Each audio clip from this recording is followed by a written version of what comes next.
大家好，我是 Klaus。我们都知道呢，由于中国信息的封闭式管理，有严密的防火墙，外面的信息很难被中国人掌握，而国内又没有新闻自由。媒体界在传递信息上要遵守的第一原则是政治正确，而不是传播真相。真相很多时候会被扣上负能量的帽子而被抹杀。再加上党媒信党，媒体拿着纳税人的钱为党服务，党的利益优先于人民的利益。在这些种种原因之下，很多中国人很难被说服和改变。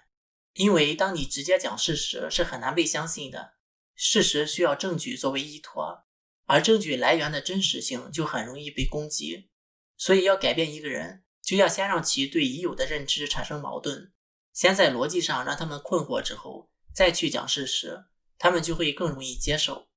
所以通过这个视频，我总结了几个非常简单而又特别有说服力的几个逻辑，跟我们看到最后哦，谢谢。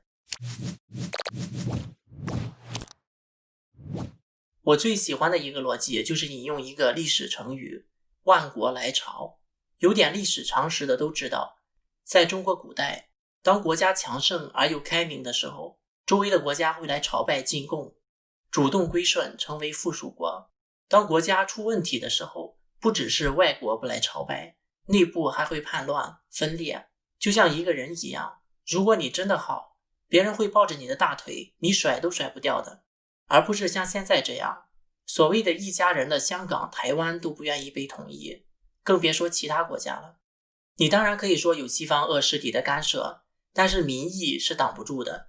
美国天天拿脚往外踹，不还是有很多人冒着生命危险偷渡也要去拿绿卡吗？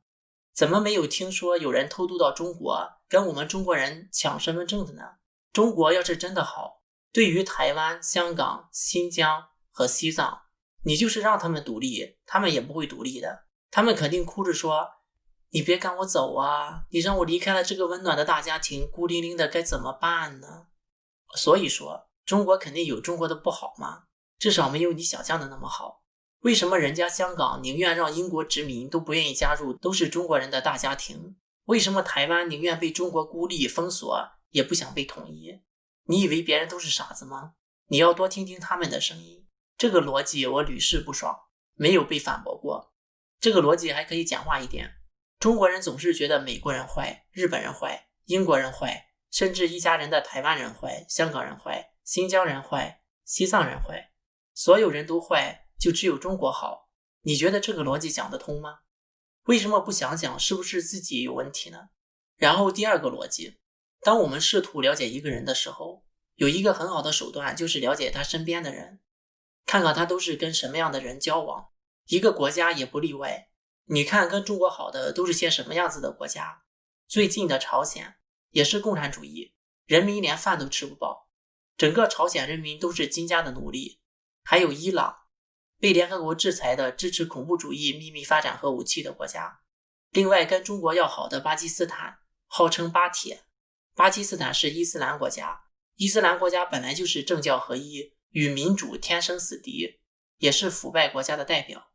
以前还支持萨达姆政权，萨达姆政权是一个跟金正恩一样的独裁政权，对内残酷镇压，对外输出恐怖。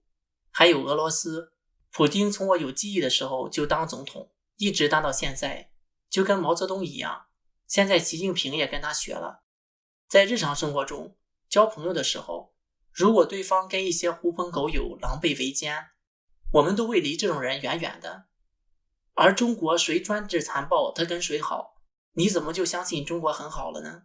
这个逻辑也很简单，同时也很难被反驳。他们只能往其他方面扯，不能直接面对这个逻辑。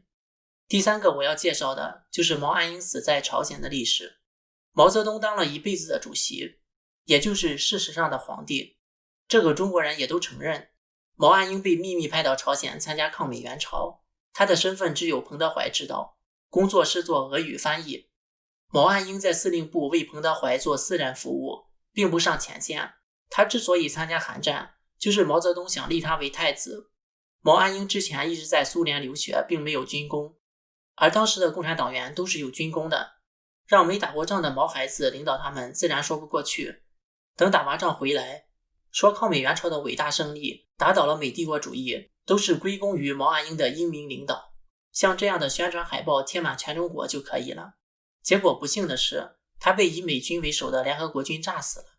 毛岸英一死，毛泽东只剩下一个儿子，是有精神病的，不能接班。彭德怀也是因为这个没有保护好太子，之后被毛泽东在文化大革命整死了。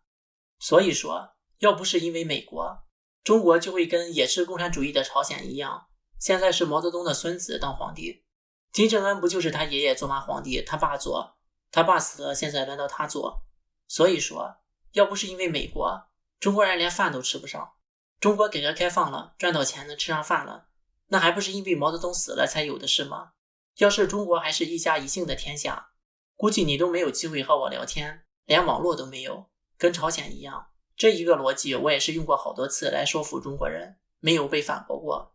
因为毛岸英被立作毛泽东的接班人，这件事很多中国人都知道。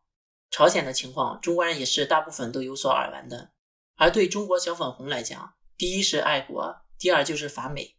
也可以说爱国和反美是相同的。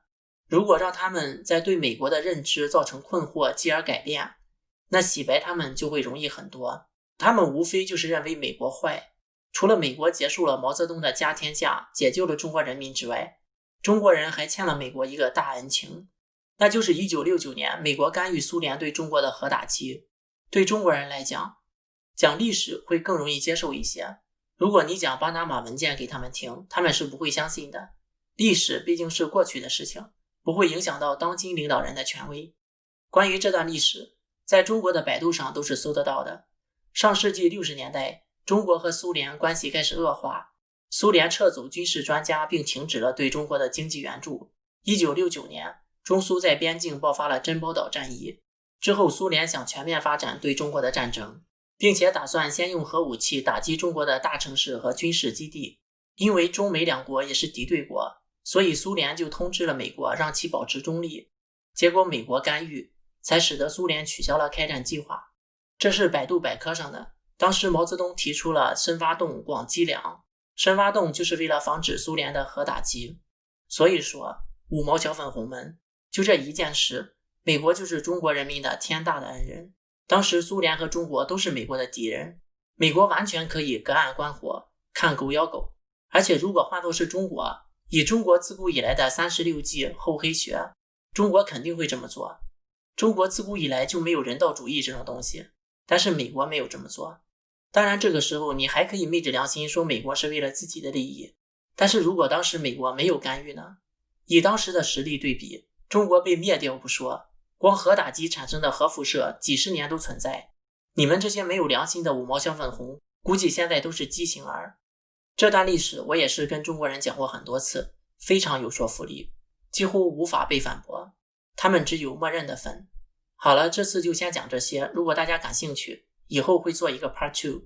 现在进入网友互动环节。上一期视频我们从个人和官方两个层面分析了为什么中国那么敏感。网友 Hard Steel 补充了中国的敏感，还表现在敏感词上。敏感词也是中国的官方用语，在中国的社交平台上，如果使用到敏感词，那么就会被和谐，也就是被删除的意思。网友后视镜里的史杰说，身边有个共产党，他觉得国家有国家的难处，他的逻辑就是国家就像孩子，应该要被宠着。网友如是因如是果给出了一个很好的类比，就像很多人的逻辑，说老师讲的不好，你上去讲，老师讲的不好就应该被开除，为什么要我上去讲？我来上课是交了学费的，老师是拿了我们的学费当工资的。网友 MJ 说，很多中国人都是认为只有国家强大了，别人才会和你交往，这是个很荒谬的说法。真正意义的交往是在意识形态的认可。比如最近为什么那么多国家和香港解除了引渡条例，就是不认可你的价值观了吗？你认为的好人，我认为是坏人，你认为的坏人，我认为是好人，那怎么交往吗？网友疑中说，中国敏感到综艺节目上出现台湾都要标注中国，这么做不就是自欺欺人吗？如果台湾真的是中国的，那还需要标注中国吗？平时说到北京、上海，怎么没有标注是中国的呢？网友 Eugene SFJ 和雨夜夕说，自尊来自于自卑，网友刘谦信用了自嘲的方式来反映了中国的现实。中国的发展只是变成了权贵资本主义而已，老百姓只是用汗水分到了一点残羹冷炙。感谢所有参与留言讨论的朋友们，本次节目就到这里，我是 Klaus， 我们下次再见。